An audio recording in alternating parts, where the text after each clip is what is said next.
அனைவருக்கும் வணக்கம்.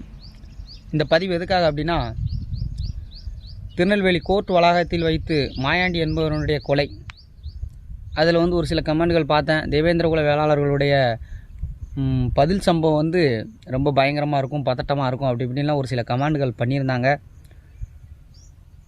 கொலை பண்ணவங்க அதே கோர்ட்டுக்கு தான் வாய்தாக்கு வரணும்.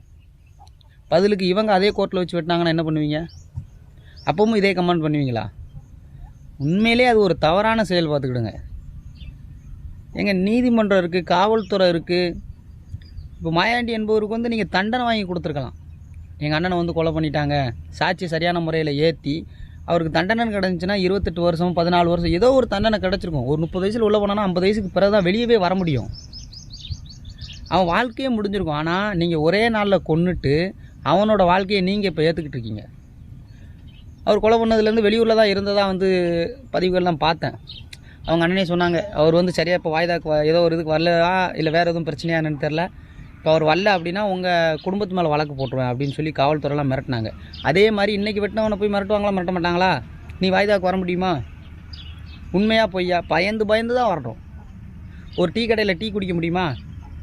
முடியாது. ஒரு சகஜமான வாழ்க்கையை வாழ முடியாதுடா. கொலை பண்ணிவிட்டு யாராக இருந்தாலும் சரி தான், உன் சமூகமாக இருந்தாலும் சரி, என் சமூகமாக இருந்தாலும் சரி. மாயாண்டி என்ற ஒருவர் இப்போ அவரோட வாழ்க்கையை உங்ககிட்ட கொடுத்துட்டு போயிருக்கான். எவன் கொலை பண்ணானோ அவங்ககிட்ட கொடுத்துட்டு போயிருக்கான். அவன் என்ன வாழ்க்கை வாழ்ந்தானோ அதே வாழ்க்கையை தான் பண்ணி வாழணும். ஓடி ஒளிஞ்சிக்கிட்டு கூட்டத்தில் பார்க்க முடியாமல், தாய் தாப்பனை பார்க்க முடியாமல், ஒரு நாலு இடத்துல சகஜமாக நின்று பேச முடியாத ஒரு சூழ்நிலையை உருவாக்கி விட்டுட்டு போயிருக்காங்க. தயவு செய்து சொல்லிட்டேன், எந்த ஒரு பிரச்சனையாக இருந்தாலும் கோர்ட் இருக்குது. தகுந்த முறையில் சாட்சியை ஏற்றுங்க.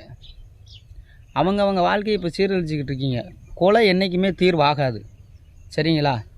என் சமூகத்தை சேர்ந்தவனாக இருந்தாலும் சரி, உன் சமூகத்தை சேர்ந்தவனாக இருந்தாலும் சரி. என் சமூகத்தை சேர்ந்தவன் நாளைக்கு ஒரு 4 பேர் சேர்ந்து ஏதாச்சும் பண்ணானா அவனும் சீரழியணும். புரியுதா?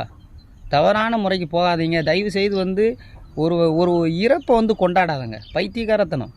உன் சமூகத்தில் இருந்தாலும் வருத்தம் தான், என் சமூகத்தில் இருந்தாலும் வருத்தம் தான். அந்த இறப்பை கொண்டாடுற மாதிரி ஒரு சில கமெண்ட்கள் பண்ணாதங்க.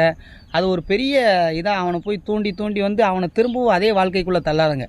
இது செய்தது தவறு தம்பி, இந்த மாதிரி இதுக்கு ஈடுபடாதங்க அப்படின்னு சொல்லி திருத்த பாருங்கள், சரிங்களா? தயவு செய்து என் சமூகத்துக்கும் ஒரு கோரிக்கை, இது போன்ற ஒரு பதிவுகள்லாம் தயவு செய்து பதிவு செய்யாதங்க. யாரோ ஒருத்தர் இறந்துட்டாங்க, அது ஒரு பெருமையாக கொண்டாடக்கூடிய விஷயம் அல்ல.